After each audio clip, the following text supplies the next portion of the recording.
창세기 4장에 보면 가인과 아벨이 하나님께 예배하는 장면이 등장하게 됩니다. 참 예배와 잘못된 예배 사이에서 인류 최초의 살인사건이 일어났습니다. 인류 역사에서 예배를 보면 영적인 일과 육적인 일을 결정짓는 갈림길이 되기도 했고 삶과 죽음을 결정하는 분기점이 되기도 했습니다. 이렇게 예배는 우리에게 생명과도 같다, 이렇게 말할 수 있습니다. 하나님은 한 사람을 택하시고 구원하시면 반드시 그 구원한 사람을 통해서 예배를 받으십니다. 그렇게 경배를 받으시고 예배자에게는 긍휼과 은혜를 베풀어 주셔서 하나님과 우리 사이에 완전한 교감이 있도록 한 것이 바로 예배입니다. 예배문화연구원장으로 계시는 목사님의 인터뷰를 기독교 신문에서 본 적이 있습니다. 신문의 제목에는 본질은 유지하고 형식은 다양하게 라는 제목으로 담임 목사가 꿈꾸는 예배 세미나, 이렇게 쓰여져 있었습니다. 이 인터뷰에서 관계자 목사님은 이런 말씀을 합니다. 한국교회가 다음 세대를 위해 가장 먼저 생각해야 할 부분이 바로 예배이다. 예배가 변하기 위해서는 담임 목사의 생각부터 바뀌어야 한다. 따라서 다음 세대에게 소망을 주기 위해서 현대적인 예배로의 변화가 필요하다, 이런 내용이었습니다. 대체로 틀리지 않는 말이라고 생각이 되어집니다.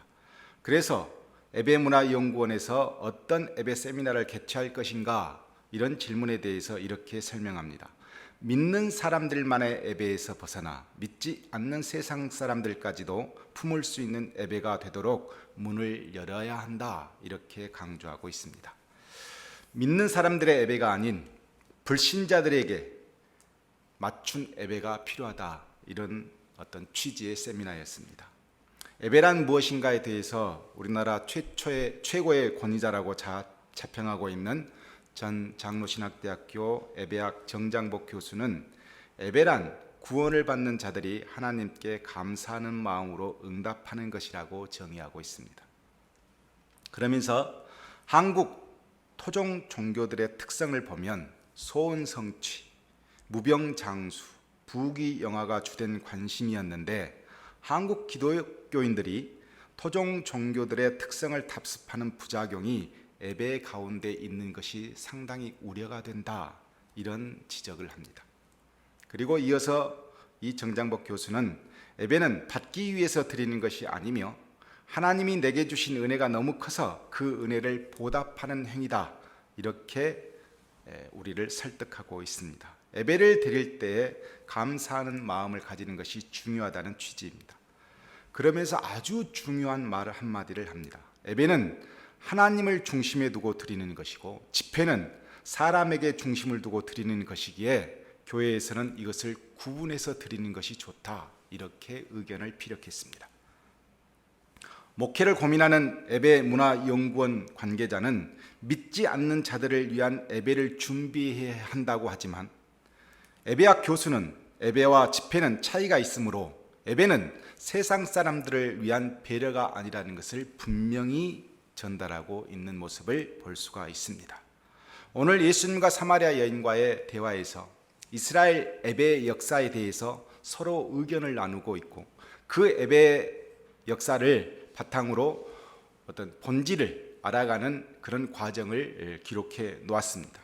우리는 오늘 본문을 통해서 사마리아 여인이 알고 있는 예배와 예수님께서 말씀하신 예배, 이 구체적인 차이가 무엇인지를 살펴보아서 예배의 본질이 무엇인지를 함께 은혜를 나누고자 합니다. 예수님의 긍휼의 은혜로 사마리아 여인은 예수님을 만나게 되었습니다. 저와 여러분이 예수님을 만나듯 이 여인도 찾아오신 예수님을 만나게 된 것입니다.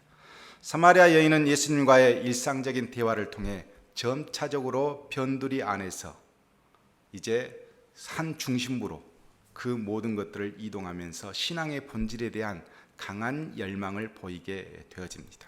우리도 예수님을 처음 만났을 때는 변두리에 있었습니다. 그저 친구 따라서, 그저 엄마 손잡고 그렇게 서성대다가 점차적으로 진리 안으로 들어오게 되고 진리 안으로 들어오면서 가장 본질적인 것에 대한 눈을 뜨게 되어집니다.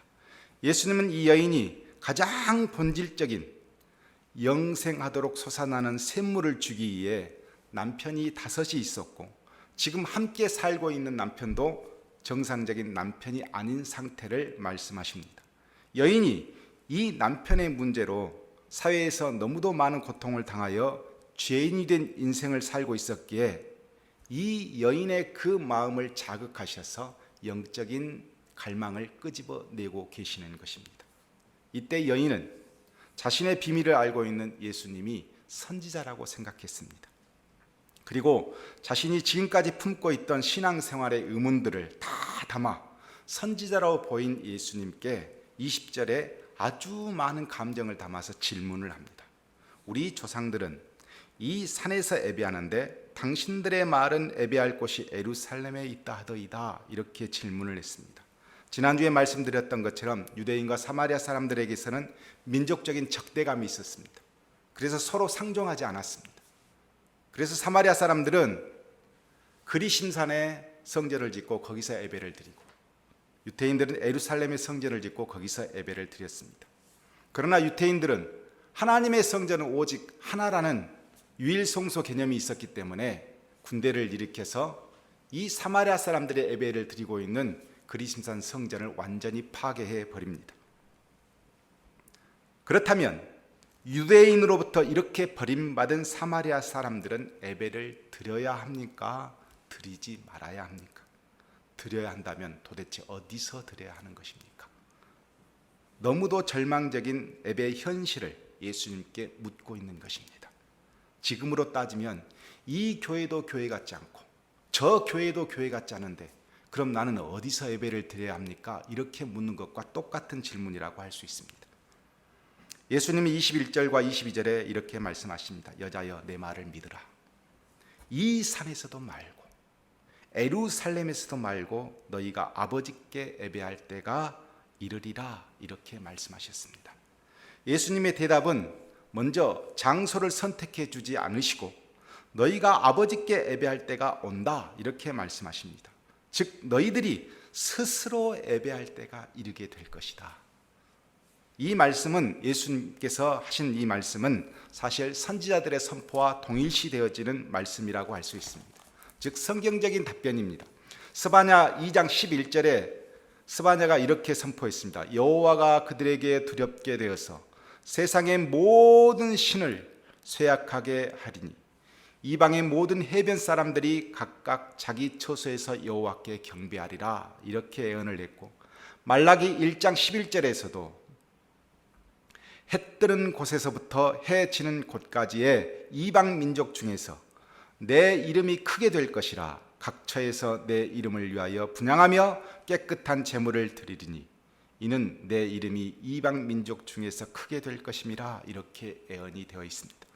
선지자들은 어떤 특정 장소가 아닌 모든 곳에서 모든 사람들이 하나님께 예배할 때가 온다고 선포했던 것입니다.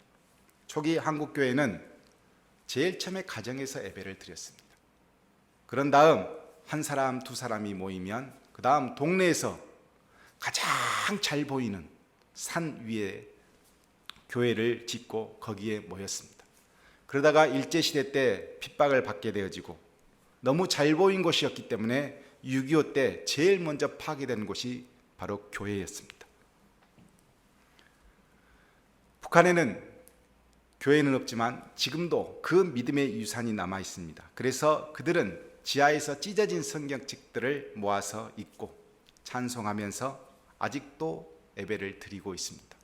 이 사람들에게 있어서 예배의 장소는 아무 의미가 없습니다. 그러나 남한 교회는 유별나게 장소적 개념이 강합니다.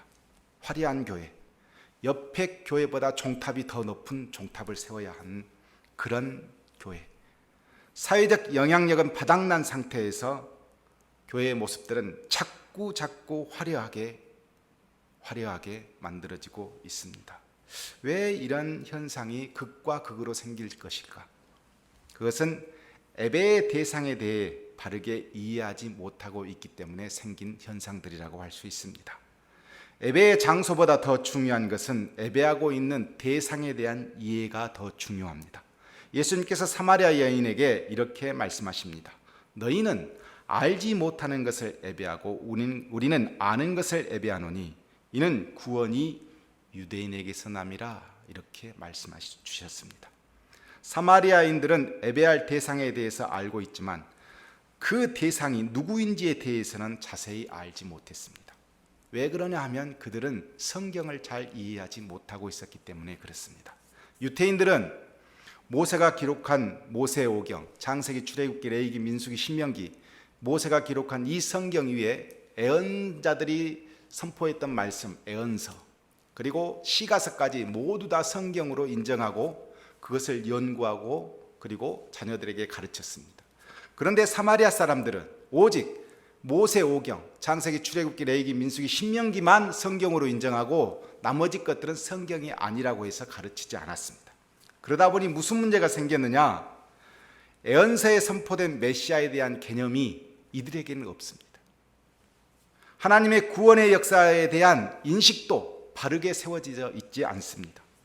예배의 대상인 하나님이 아버지라는 것을 알고 있지만 하나님의 구원의 역사에 대해서는 자세히 이해하지 못하고 있었기 때문에 추상적인 하나님만 예배하고 있었던 것입니다. 그런 이유로 사마리아인들의 예배는 불완전한 예배가 될 수밖에 없었습니다. 예수님은 이 여인에게 완전한 예배를 위해 구원은 유대인에게서 시작된다고 선포되어진 그 예언서 말씀을 선포하신 것입니다. 우리도 처음 예수님을 만났을 때 사마리아 여인처럼 보면 하나님을 추상적으로 이해하고 섬기고 예배합니다. 그래서 토속적인 어떤 종교적 특성과 같은 모습을 가지고 처음에는 예배합니다. 비나이다 비나이다, 하나님께 비나이다, 처음에 그랬다 하지 않습니까? 이렇게 초기에는 성경을 다 이해하지 못하기 때문에 여러 세상적인 요소들과 자기의 종교적 관습까지 섞이게 되어 하나님께서 원하시는 정상적인 예배, 온전한 예배가 불가능했습니다. 그러나 교회에서 성경을 통해 하나님을 더 알게 되고 그 말씀의 깊이를 좀 더 의미 있게 실천하면서 우리는 이제 하나님께 보다 더 완전한 예배를 드릴 수 있도록 되어진 것입니다. 예수님은 하나님과 완전한 관계를 위한 예배에 있어 장소보다도 더 중요한 것은 하나님 아버지를 아버지로 인식하고 하나님의 뜻이 무엇인지를 이해해야 하고 그 과정에서 진정한 예배를 드릴 수 있다는 것을 말씀하신 것입니다. 이렇게 잘못된 예배의 역사를 예수님은 이제 분명하게 수정하신 후에 23절과 24절에서 예배의 본질에 대해서 말씀해 주십니다. 아버지께 참되게 예배하는 자들은 영과 진리로 예배할 때가 오나니 곧 이때라. 아버지께서는 자기에게 이렇게 예배하는 자들을 찾으시느니라. 하나님은 영이시니 예배하는 자가 영과 진리로 예배할지니라. 이렇게 예배의 본질을 설명해 주셨습니다. 하나님은 영이시기 때문에 우리도 영과 진리로 예배해야 하고 그렇게 예배하는 자들을 하나님은 지금도 찾고 계시다는 것입니다. 영과 진리를 우리가 개역개정 이전에 개역 한글에서는 신령과 진정으로 번역해 놓았습니다.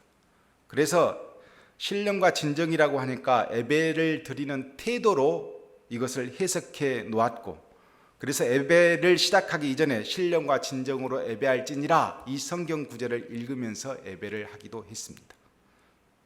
그러나 개역 개정 지금 우리가 보고 있는 성경에서는 원문적 해석을 두어서 영과 진리라고 해석해 놓았습니다. 영은 푸뉴마티라고 하는 헬라어로 성령을 의미하고, 진리는 알레데아라고 써서 본질, 사실, 진실, 진리를 의미합니다. 즉 예수님의 말씀을 의미합니다. 예배는 하나님께서는 육체가 아니고 영이시기 때문에 우리도 또한 영적으로 드려야 하는데, 성령 안에서 성령의 인도하심을 받는 진리, 즉 예수님의 말씀, 본질이 바탕이 되어야 한다는 것입니다. 예배는 하나님과 예배자가 가장 진실한 만남이 이루어지는 매개체가 분명합니다. 이 시간 인간은 하나님께 모든 것을 다 담아 경배와 찬양과 감사를 드리고, 하나님은 그렇게 경배와 찬양 감사를 드리는 우리에게 은혜를 베푸시는 가장 복된 시간이 바로 예배입니다. 이때 예배 드리는 그 장소가 화려해야 되겠습니까? 엄청나게 커야 되겠습니까? 아무 의미 없다는 것입니다. 다윗이 성전을 건축하려고 했을 때 역대상 17장에서 하나님께서 다윗에게 이런 말씀을 하십니다. 너는 내가 거할 집을 건축하지 말라. 내가 이스라엘을 애굽에서 올라오게 한 날부터 오늘까지 집에 있지 아니하고 오직 이 장막과 저 장막에 있으며 이 성막과 저 성막에 있었나니 이스라엘 무리와 더불어 가는 모든 곳에서 내가 내 백성을 먹이라고 명령한 이스라엘 어느 사사에게 내가 말하기를 너희가 어찌하여 내 백향목집을 건축하지 아니하였느냐고 말하였느냐 이렇게 반문하셨습니다. 지금까지 역사하시고 함께 인도하여 주신 하나님은 한 장소에 거하지 않았습니다.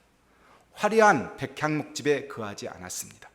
예배자가 있는 곳, 이 장막에 있으면 그 장막에 하나님이 계셨고 예배자들이 저 장막에 있으면 그 장막에 하나님이 계셨습니다. 하나님은 오직 예배자들과 함께 하셨지 장소를 구분해서 우리에게 요구하지 않으셨다고 하셨습니다. 시편 24편에 이런 말씀이 있습니다. 누가 주님의 산에 오를 수 있으며 누가 그 거룩한 곳에 설 수 있느냐, 즉 누가 예배할 수 있느냐, 이 질문을 던져놓고 깨끗한 손과 해맑은 마음을 가진 사람, 헛된 우상에게 마음이 팔리지 않고 거짓 맹세를 하지 않는 사람이다. 이런 사람은 주님께서 주시는 복을 받고 그를 구원하시는 하나님께로부터 의롭다고 인정받은 사람이다. 그런 사람은 주님을 찾는 사람이요 야곱의 하나님의 얼굴을 사모하는 사람이다. 이렇게 기록되어 있습니다. 누가 진정한 예배를 드릴 수 있습니까? 화려한 장소에 드리는 사람이 아닙니다. 믿지 않는 불신자들이 드릴 수 있는 것도 아닙니다. 세상에서 가장 아름다운 성전을 갖고 있었던 솔로몬도 결국 그 솔로몬 성전도 무너뜨리신 하나님이십니다. 하나님은 영과 진리로 예배하는 자들을 찾으시고 그 예배를 받으십니다. 전체적으로 살펴보면 예배는 장소보다 내용이 더 중요하다고 하십니다. 집에서 드리고 다른 교회에서도 드리고 모든 곳에서 가능합니다. 중요한 것은 영과 진리 안에서 드리고 있느냐 하는 것입니다. 예배자가 장소에 집착하면, 명분에 집착하면, 형식과 의식에 집착하면 사마리아인들처럼 알지 못하는 것을 예배하고 있는 것입니다. 중요한 것은 구원이 어디에서 시작되었는가, 이것을 알고 예배해야 합니다. 구원이 누구에서 왔는가, 본질이 무엇인가, 하나님의 대상, 하나님의 뜻, 이런 것들을 인식하고 예배드리는 것이 아주 중요합니다. 이런 사람들만 영과 진리로 예배할 수 있기 때문에 그렇습니다. 이제 다시 물을 수 있습니다. 불신자들과 이단들이 정상적인 예배를 드릴 수 있습니까? 절대로 없습니다. 초청자 예배, 총동원 전도주일, 그렇게 예배 드리는 것이 정상적인 예배입니까? 절대 정상적이지 않습니다. 예배와 집회는 구분되어야 됩니다. 집회는 얼마든지 불신자들과 함께 할 수 있으나 예배는 불신자들을 위해 배려할 수 있는 공간이 아닙니다. 예배는 우리의 생명입니다. 우리가 왜 이렇게 교회에 나와서, 집에서 드릴 수 있는데 교회에 나와서 굳이 예배를 드려야 합니까? 특정 장소가 필요 없으니 집에서도 드릴 수 있지 않습니까?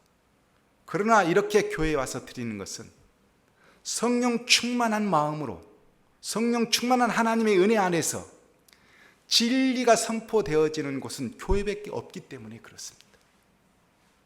진리의 말씀을 해줄 수 있는 곳이 교회이기 때문에 우리가 교회에 나와서 예배를 드리는 것입니다. 잘못된 진리 안에서 성령님이 함께하지 않는 그런 예배는 온전한 예배가 아닙니다. 말씀을 마치겠습니다. 출애굽기 20장에 보면 하나님께서 십계명을 이스라엘 백성들에게 주시고 나서 바로 예배에 관한 규례를 우리에게 주셨습니다. 너희는 나를 비겨서 은이나 금으로나 너희를 위하여 신상을 만들지 말고 그랬습니다. 무슨 말입니까? 물질이 예배의 목적이 되지 않게 하라는 거예요. 두 번째, 내게 토단을 쌓고 그 위에 내 양과 소로 내 번제와 화목제를 드리라. 내가 이 이름을 기념하게 하는 모든 곳에서 내게 임하여 복을 주리라 그랬습니다. 무슨 말씀입니까? 예배의 중심이 하나님이 되게 하라는 것입니다. 다른 것이 아니고 오직 하나님이 예배의 중심이 되게 예배하라는 것입니다. 그리고 나서 이렇게 말씀하십니다. 내가 내게 돌로 제단을 쌓거든 다듬은 돌로 쌓지 말라. 내가 정으로 그것을 쪼면 부정하게 함이니라 그랬습니다. 무슨 말씀입니까? 인위적인 예배를 드리지 말라는 거예요. 예배는 기술이 아닙니다. 어떤 특정의 스타가 나타나서 예배를 주도해서 드리는 예배가 아닙니다. 사람의 장난으로 예배를 드리는 게 아닙니다. 그 기술이 예배를 오히려 거룩하지 못하게 하기 때문에 그렇습니다. 그 다음 또 이렇게 말씀하십니다. 너는 층계로 내 제단에 오르지 말라. 내 하체가 그 위에서 드러날까 함이니라 그랬습니다. 자신을 드러내지 말라는 것입니다. 예배 가운데 어떤 사람이 박수받을 일을 만들지 말라는 겁니다. 그 사람을 주목하게 하지 말라는 것입니다. 예배는 하나님께 드려지기 때문에 그 어떤 것도 하나님께 예배하는 그것을 방해하면 그것이 진실하지 못하고 부정한 것입니다. 도대체 무엇을 위해서 우리는 교회를 건축하고 도대체 무엇 때문에 우리는 교회가 아닌 가정에서 방송으로 예배를 드려야 합니까? 혹시 사마리아 여인처럼 예배의 대상은 알고 있지만 예배 받으실 하나님의 뜻은 전혀 고려하지 않고 있기 때문에 이런 현상들이 벌어지는 거 아닙니까? 자기 목적과 편리를 위해 드리는 예배는 영과 진리 안에서 드리는 예배가 아닙니다. 그런 예배는 성령 충만도 없고 진리의 말씀도 없습니다. 오직 진리 안에서 성령 충만하게 예배를 드리기 위해서 우리는 이 교회 안에서 진짜 하나님의 말씀이 선포되어지는지 사람의 뜻을 선포하는지를 분별해야 되고 내가 정말 하나님을 알고 예배를 드리는 것인지 아니면 이 세상 사람들과 같이 휩쓸려서 예배를 드리고 있는 것인지 우리 스스로를 체크해 보아야 합니다. 여러분, 예배는 생명입니다. 이 생명이 여러분에게 자라나야 여러분이 하나님 앞에 긍휼하심을 받고 은혜를 받는다는 것을 잊지 말아 주시길 바랍니다. 예배 안에서 승리하는